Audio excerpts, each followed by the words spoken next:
High on Fire, Cometh the Storm, album review, let's chat about it. Hey friends, what's going on? John here from What's Spinning, here tonight to chat about this latest album from Oakland-based legendary sludge metal band, an offshoot of also equally iconic sludge metal band Sleep. I'm talking about High on Fire today.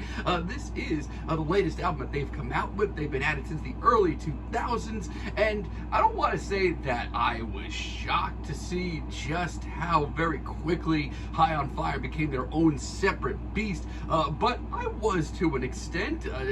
Their studio debut in the early 2000s, The Art of Self-Defense, while not my favorite album in their discography, still immediately just showed that High on Fire was a completely different animal than the Sleep project. Now, in the next couple of years, they kept pushing out albums like Surrounded by Thieves and their first true iconic, really true classic album, Blessed Black Wings. I only became more and more enamored with their sound. And while I was never a big Death is the Communion guy, I just kind of thought the album was a little sloppy with where they had been the last few years. I felt like over the next couple of years after that, they were pushing out some of their best material, period. Snakes for the Divine, it is just a fantastic record. And Divermus Mysterious, I mean, if you want to hear the band at their absolute heaviest, give this album a listen. Shout out to Kurt Ballou on production. And I've always thought that 2015's Luminiferous was one of their most consistent records, and an album that is pretty easy to get into. If you're looking for a jumping in point in the High on Fire discography, I always push people in that direction. Now, the last time we heard from High on Fire was with the Electric Messiah album, and I wasn't that crazy about it. I mean, I thought that the band's heart was in the right place on this record, and there were certainly great moments, but this was the first time in a while that I felt like the album was a little too much, a little bloated, long-winded even at times. Now, that leads us to this latest album, Cometh the Storm, an album that I have been very excited to hear, mostly because the singles leading up to this thing have both been really fantastic, instantaneous as well. And let me tell you, the band this late into their career, they're not messing around. Lambsbread starts this album off, and it is a great intro. This track sounds like some legendary beast that's been locked away for so long, and this is it, getting out of its cage and wreaking havoc. And it does, it assaults your ears in just about every single way possible. The pounding drums, the gargantuan riff, Matt Pike's legendary guttural howl, everything about this track is just so concise and just so confident. It's a brilliant intro on all fronts, especially lyrically. This is the kind of material that I will always eat up from the band. And the extended jam that we get towards the end brings in this element of mysticism that I really did need as well. It's a great track.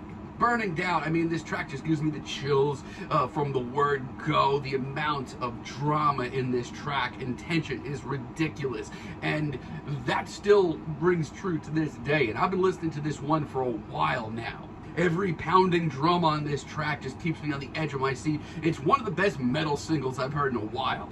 This bulky riff also is just really just what the doctor ordered from me. This track is a freaking journey. And let me tell you, the band holds absolutely nothing back throughout this track. They just keep pummeling and soloing. The soloing in particular is immaculate here. Also, this intensity doesn't die out over 6 minutes. It's an awesome single. Trismegistus, also, the sheer heaviness of this track, that alone is commendable.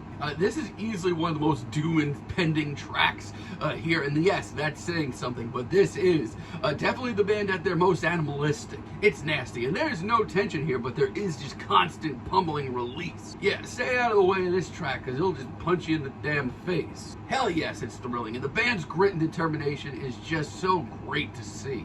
This album's title track, Cometh the Storm, I love this track too.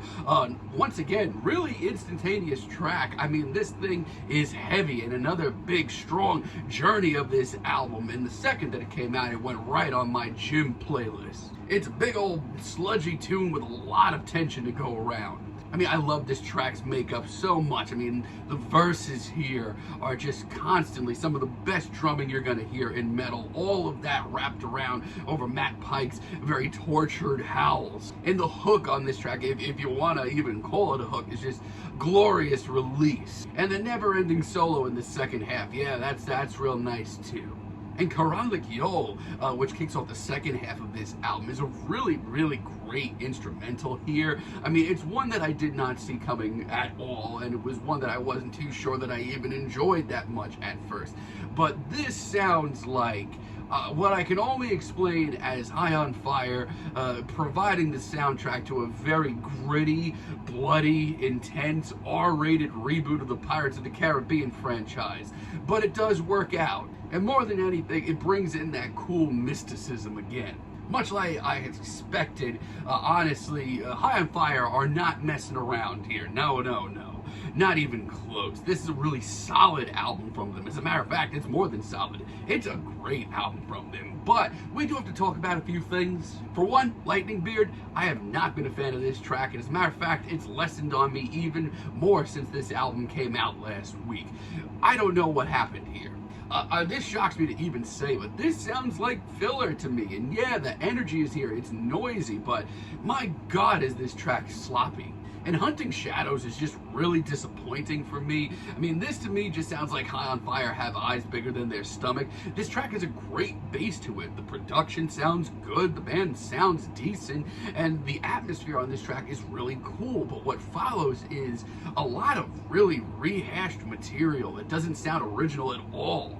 Also, vocal-wise, no, this is not good, not at all. But thankfully, the band still has a lot more to give. As a matter of fact, in the second half, they take some pretty good risks. Take, for example, Soul's Golden Curse. I love the bulky sound that this track comes armed with. It's just so beefy. Crashing riffs, pounding drums, guttural howls, you know the drill.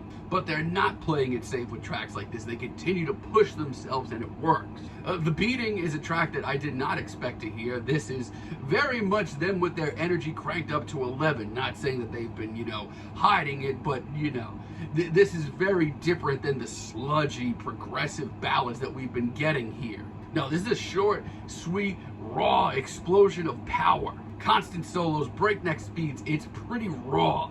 And like I said, I wasn't necessarily bored of, lengthy, sludgy, progressive tracks, but this was a great detour.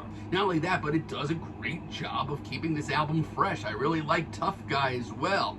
The seamless transition into this track is done really well. This is probably one of the more straightforward cuts here, but the band's determination and just raw power on a track like this actually makes it one of my favorite deep cuts here. If you're looking for more stuff for that weightlifting playlist, definitely go for this. And Darker Fleece is certainly something I did not expect to hear as a finale here. This is a 10-minute dark, noisy, almost drone-inspired piece, at least for the first few minutes. It's done really well, too. The atmosphere, you can cut this thing with a damn knife. But when the band does, kind of break out from this droney piece and come crashing in, I'd argue that this is them at their angstiest and angriest. And it doesn't let up for its entire 10 minutes. It really is a journey and a fantastic, interesting, experimental finale to this album. Yeah, this is great stuff. I mean, yeah, there's a couple of, blips and blops late in the album that just sound like they didn't need to be there, but the real story here, friends, is just how consistent this record is. The band is playing with so much determination and raw power, as you would expect, but they obviously have a way of keeping things fresh by making these unbelievable atmospheres and these visual, chaotic lyrics that are just my cup of tea. This thing is just great. A great album from true legends. I'm feeling a decent 8 on this album, but let me know what you all think down below. If you like the video, be sure to give us a like, give us a subscribe, and let me know down below what you would like for me to chat about in the future. And until next time, have a great day, friends.